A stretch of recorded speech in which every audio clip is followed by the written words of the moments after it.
Good afternoon everyone, thanks for turning out today. A little bit short notice, sorry for the slight delay. The purpose of today is to really keep everyone up to speed with what's happening with the British super middleweight scene, with obviously the #1 contender in the IBF, James DeGale and Carl Froch. A lot of you probably would have seen by now this morning that Carl Froch has officially vacated his IBF title. The situation now is that James DeGale, being the #1 challenger, will fight the next available contender for the vacant title.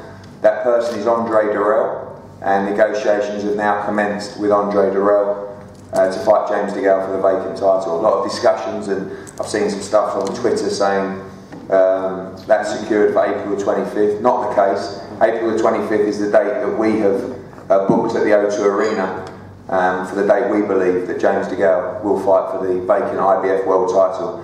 I think with the support of the British public and the crowd revenue at the O2, and also the support of Sky Sports, I don't think there's anybody in the rankings that we couldn't get to London for that date. So that's the proposed date from us. Negotiations will continue with Al Heyman, with Andre Dirrel. That's already started. If it's not Andre Dirrel, then they'll continue down the list. If Dirrel steps aside or doesn't want the fight, it becomes Gilberto Ramirez, and so on. So obviously James has done a lot of waiting. You know, that fantastic performance at Wembley Stadium in front of 80,000 against Brandon Gonzalez. He waited patiently. Then we felt like he needed another fight. That took place in Liverpool against Marco Antonio Paraban. Again, a wonderful performance there. And now he's going to get his shot. He's waited patiently, like I said. His performances have got better and better. His profile has continued to rise over the last 6 months. And now he's really buzzing. And his message to us is, I don't care who it is, just get me anyone for that world title. And now he's going to get it. So we have now 30 days to negotiate with Andre Dirrel, the next in line. It won't go 30 days. We're pushing as hard as we can to make the fight, or push for immediate purse bids for that fight. And you know, we believe that on April the 25th, James DeGale will be the new IBF middleweight champion of the world. I'm going to ask the team to say a few words, starting with Ambrose. Obviously, it's been you've been pushing me quite hard. You've all been very patient, but now we get to the stage where the path is very, very clear. Yeah, and let me say this, because I'm not sure that James will say it. In many respects, 7 months of James' career have been wasted. He's been fully prepared. The commitment going into Wembley and joining that extraordinary event told us that James was going to meet the winner. And if you care to look back on the images from Sky, you'll see when James is congratulating Carl Froch over the ring, Carl was actually mouthing to him, I've got a voluntary. The best moment of his life, he decided he wasn't going to fight James. Only Carl knows the reason why he's chosen not, but that shouldn't detract from what James has achieved today. You know, Olympic gold medalist, striving now to create history. Let's be honest, history.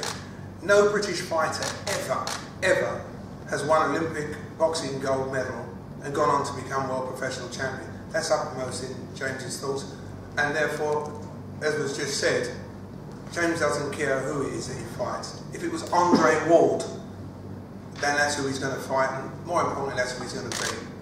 So, he's here. I hope you take the opportunity to ask all the questions you need to, because this guy, and don't blush, he's a hero. Make no mistake about it. And I'm well versed enough to say that to you, and if you don't know why, well, we can talk about it afterwards. James DeGale is the best 168-pounder in the world, bar none.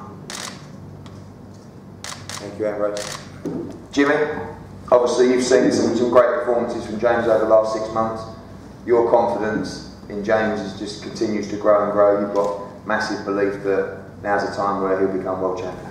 Yeah, I just endorse basically what Ambrose said, watching James on an everyday basis from when he turned pro to where he is now. I watched some of his fight sketches the other day, and he's gone from a boy to a man, literally. And when you see just some of the stuff he does in sparring, and you see what glimpses of it against Gonzalez now, all I can say is I don't blame Carl Froch for not taking the fight, but I just wish he'd have let James know very early when they've had this frustration, because James, if you speak to James on his own away, he genuinely don't care if he fights Froch, Groves, like Dirrel. He really is. He's a fighting man. You know, And once he wins this title, he also becomes the most successful British fighter in the history of the sport. If you check your books and look right back at his career, no one has ever done what James is about to do. Once he wins that world title, and then he's already said that is history right there. And his record from junior right through to senior to the Olympics, and what he's done in the pros. And looking at his boxing 12 rounds in his 7 professional contests, he is a phenomenal enjoyable as he's there. James, obviously, although there has been frustrations, I feel a very positive 6 months for you still. Know you enjoyed Wembley, know you enjoyed Liverpool, but ultimately you want to be on the next level and levels above that.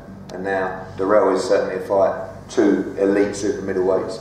Someone again you said you're more than happy to face, and that's why we really push forward now to get this done. And you know, I'm easy, I'm willing to fight anyone, because you box for a world title, whether you box is going to be hard. So yeah, I'm easy, man, I'm easy, but finding my chances here is here. The next fight I'll be boxing for the IBF World title. So yeah, I'm just excited, and I can't wait for it. Obviously it's come around, people, you know, the obvious sell is history in the making. First UK Olympic gold medalist to win a world title.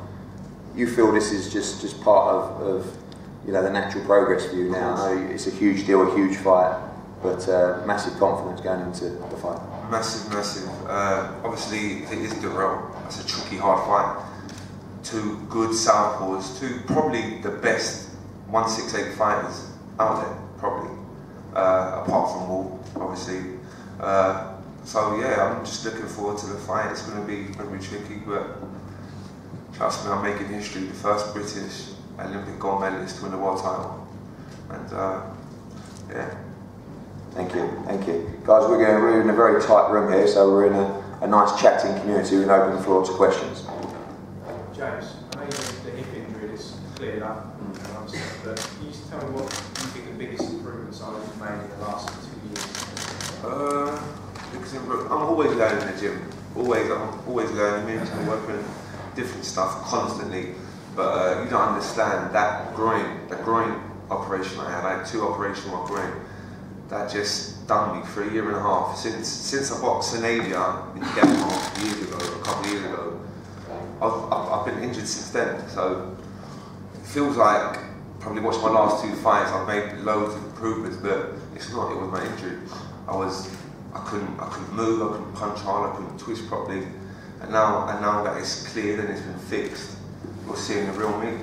So yeah, I'm always improving in the gym, but that was a bad injury. But now it's all in, we're seeing the real me. Guys? Eddie, can you confirm or deny that Carl Froch reneged on the verbal agreement to fight James in the fight involving £4 million? No, I don't. I feel like a verbal agreement was made for that fight. It was a fight Carl considered. I think that he knows what a tricky fight James is. He knows, you'll see from his statement how highly he rates James. He thinks he's a fantastic fighter. I think that Carl is a fighter that relies on desire and hunger to win fights, sometimes more than natural ability and skill.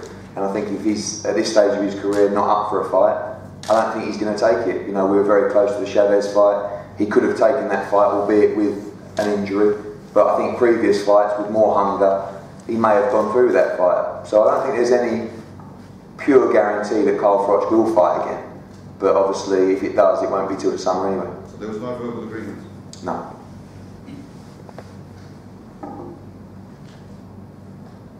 However, is that disappointing that James didn't get to achieve his goal against Froch? I won't ever mince words. You know, Eddie's being diplomatic. I've been fortunate to be around in an era when fighters fought, and that's why their reputations become so manifest. They easily resonate when people talk about great fighters. And I think Carl Froch had an opportunity to become a great fighter. He didn't need necessarily to beat James DeGale, he just needed to have fought him, and he didn't. And you know, James at one point said that, you know, I think, to be honest, Carl was a bit of a coward for not fighting me. That might be too strong in the general terms, but then, you know, we're a nation that pride ourselves with having come through wars and all sorts of difficulties. But if you refuse to fight, you're a coward. You refuse to fight James.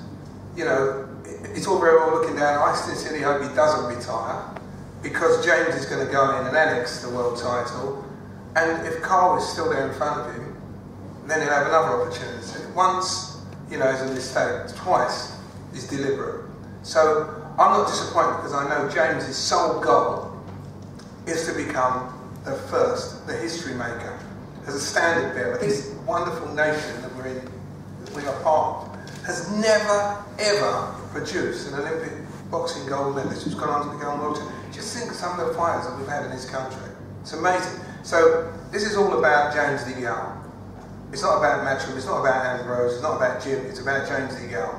And James' goal was, whoever is in my way, I will eliminate for the purpose of achieving what I set out to do. So that's it. That fight may materialise down the road.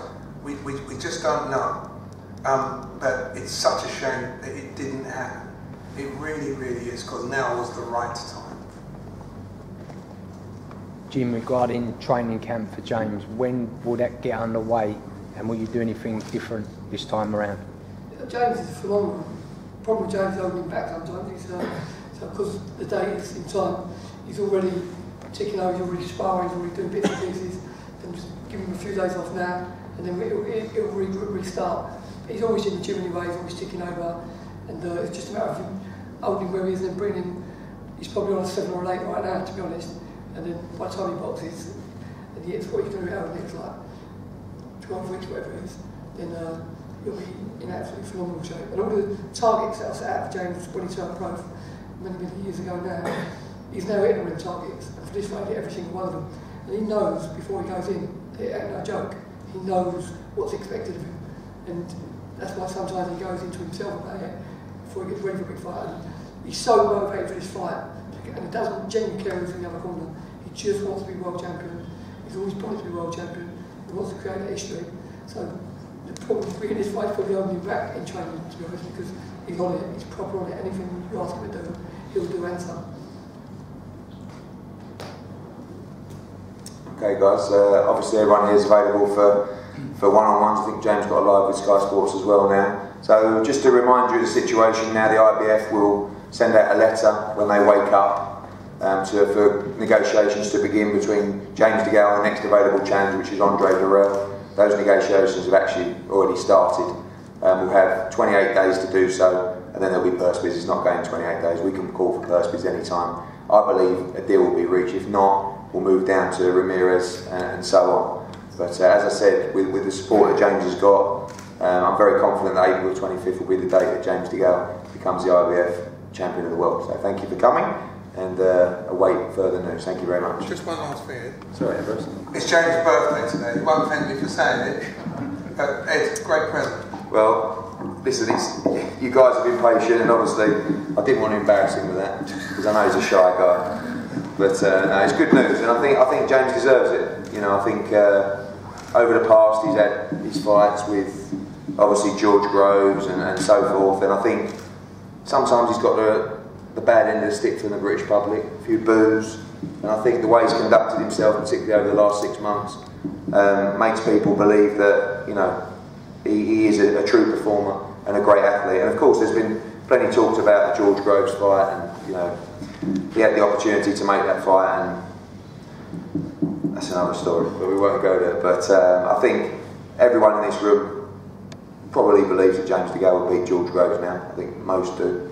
And hopefully that's a fight that will happen down the line. There's some huge British super fights out there, but for now, James DeGale's got to go and become champion of the world. And whoever it is, but first stop Andre Dirrel. Thank you very much.